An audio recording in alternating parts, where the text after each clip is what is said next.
I'm meeting all different types of healers, different practitioners. But I'll stop at nothing to bring that knowledge home.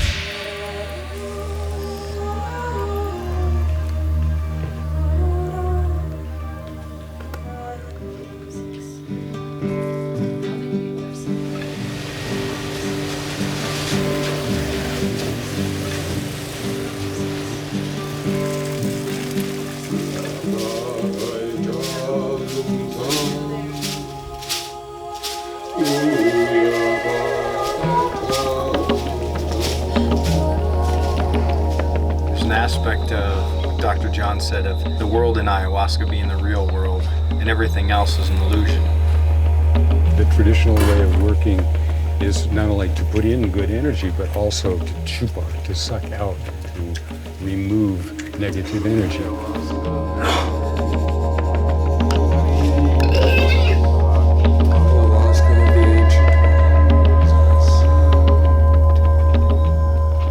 The mission is to really spread the word on plant medicine, show people another way of being when dealing with anxiety, depression, people turning to prescription medications. And I understand that works for some people, and I'm not going to judge that.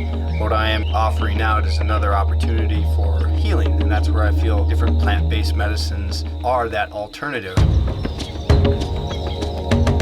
My area of focus still is cura, is healing works. So people come in with intentions to heal specific physical, psycho-spiritual, emotional, mental conditions, problems, and also to gain clarity on their life's path and work and relationships and abundance, prosperity, things like that. So anything is fair game that needs thorough examination, learning to heal. People ask me where I grew up, and I usually say I didn't. And didn't actually complete high school because I took all the advanced courses in science and math and physics and chemistry and biology, and I was offered scholarships in the university. I left high school after my junior year and did work in the University of New Mexico for undergraduate medical microbiology, biochemistry, pharmacology. I got my initial training after apprenticeship by opening a pain clinic, a multidisciplinary pain clinic in Dallas, Texas, and hiring my teachers and people from China and Canada to come and work for me. And at the same time, I had a parallel practice in martial arts, meditation, Qigong, and Chinese medicine. I was introduced to the sacrament, the medicine, about 23 years ago, and it profoundly changed my life. 15 pounds of leaf and 35 pounds of vine. And of the leaf, we do 10 pounds of broadleaf and 5 pounds of white chacruna. The white chacruna is said to have about 30% more DMT in it.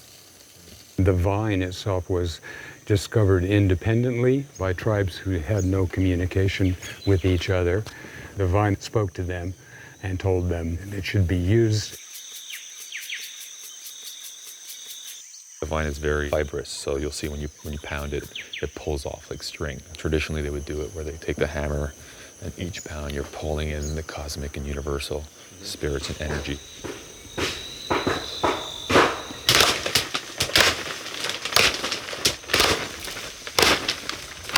35 pounds of vine.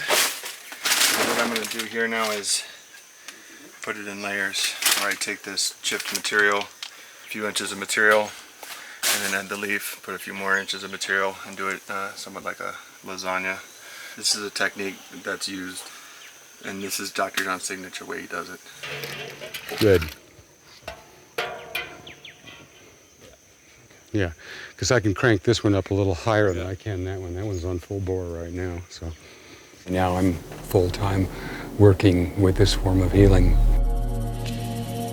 I went down to Peru, taking my skills of Chinese medicine and herbs and Western medicine and so forth down to work with local people. My initial teacher, Dr. Jorge Gonzalez Ramirez, at that time was president of the National University of Peru in Tarapoto as well. Every Tuesday and Friday and some Sundays, we would have ceremonies using ayahuasca It was really work in the trenches. It was rough. I mean, it was a lot of very ill people and a lot of addicts.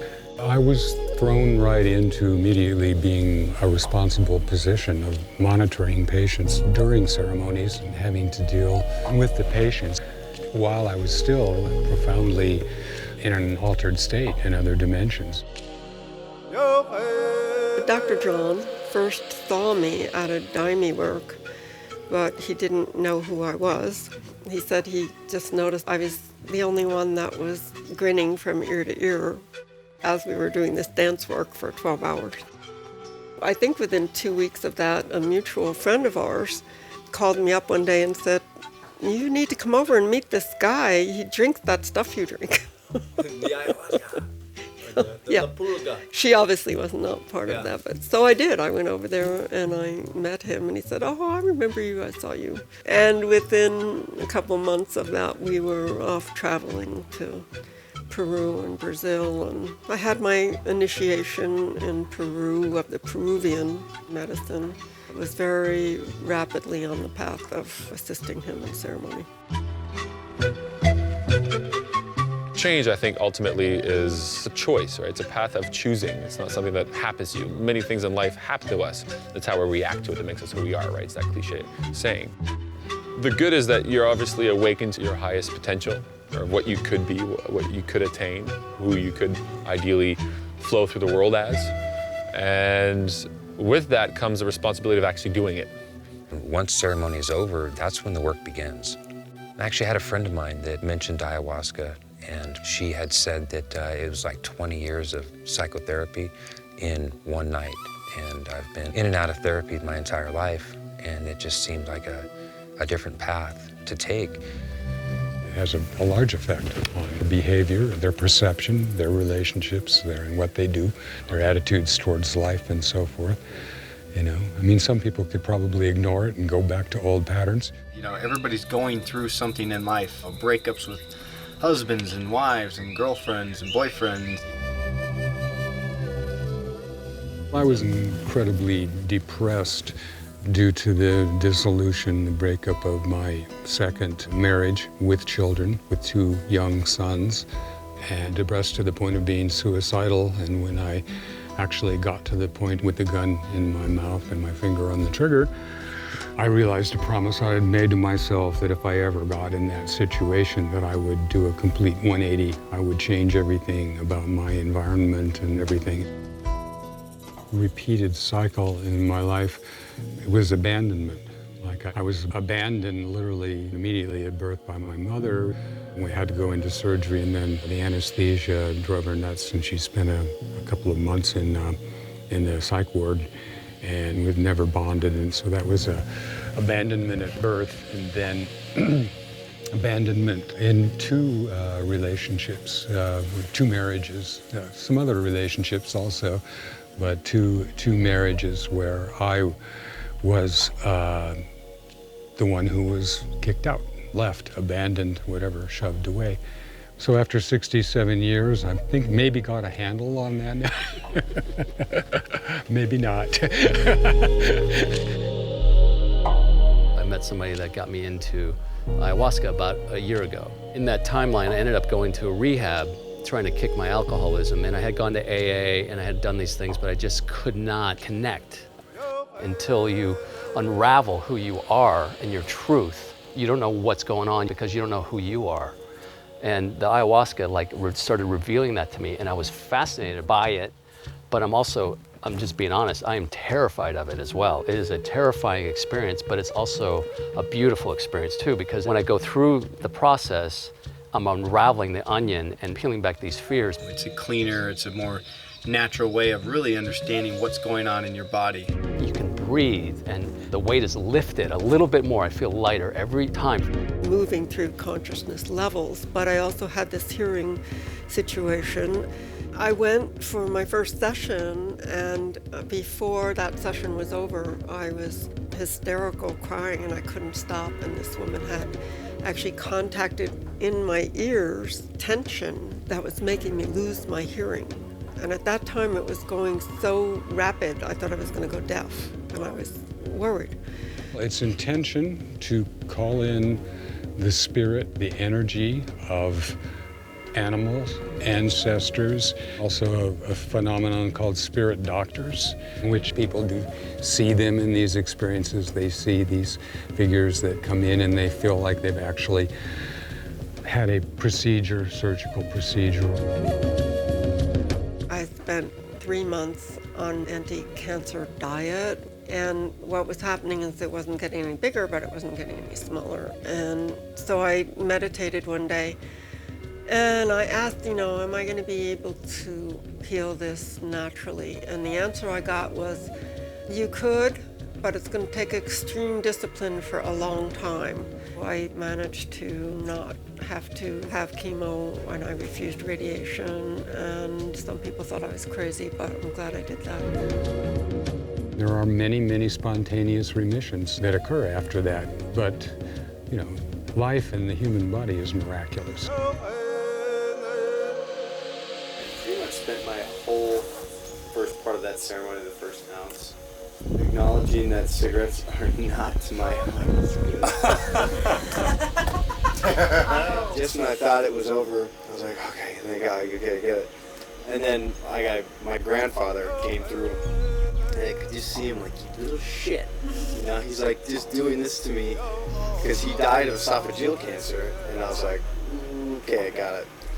And it really showed the importance for me specifically. Every once in a while I'll do a ceremonial peace pipe, and that's intention, that's, it's really meant for a sharing type of a circle, that it's a community thing. And ayahuasca showed me that it would turn into an addiction for me, and that's where I would go. But it's a lot more mindful of every little thing you do.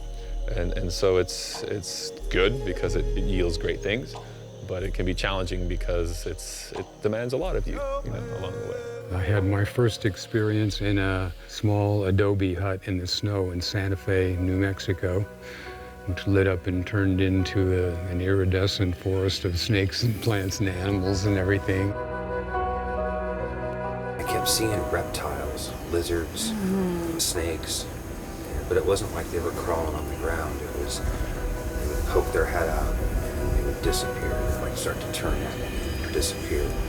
It was not in my intentions. And then I just got an overwhelming feeling of anger.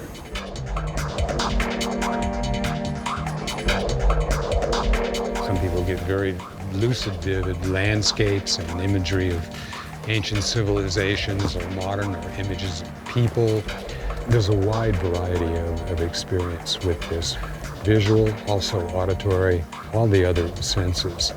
I've had experiences where the vision became telescopic. You could see tiny little flowers on a plant. Way, something you would need powerful binoculars or a telescope. And then it's like, whoa. And then being able to walk up and validate that yes, that's exactly there. I mean, that phenomenon exists. I can't explain how that happens, but it does.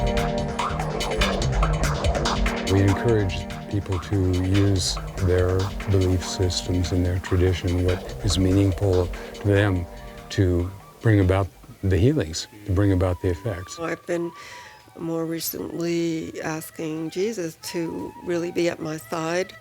Mother Mary is with me. What keeps me engaged and excited about it is hearing the shares after and seeing the results that it's provided for people. Laughing is permissible. Crying is permissible. All is welcome here. During the ceremonies, when I do ayahuasca, usually, I don't know if it's an attack. I don't know if I'm attacked by a demon or if a demon was living in me or whatever, but it affects me the whole ceremony, and usually I have to acknowledge it and send it some love and some compassion for it to just relax enough for me to even focus on my prayers and intentions, because it is a very big distraction for me. Like I can't think. So I learned how to just deal with it during ceremonies by, acknowledging it, and so I thought it was stuck with me forever. But last night after I purged, I think it left. The amazing benefits and the beauty, and some challenging. It's hard to see someone go through something that they didn't quite connect, or they went through and they're floored for a couple of weeks, and it's hard. I believe ayahuasca is a tool to dive in, explore. I was completely terrified going into ceremony. Just trusted. If you feel the calling, do it. I firmly believe in blending the energetic medicine, spiritual medicine, that whole natural medicine and so forth, together with state-of-the-art space-age medicine, and using both aspects in order to provide the best of both. We need this transformation now more than ever. You act out of fear of the repercussions if you don't do what the establishment is demanding, whatever that establishment is. So we need a transformation from that, or we are doomed to repeat mistakes of past civilizations. There's a higher power, there's an energy all around us, and if we are open to it, we can experience that, and there's really a true deep level of healing available for all of us.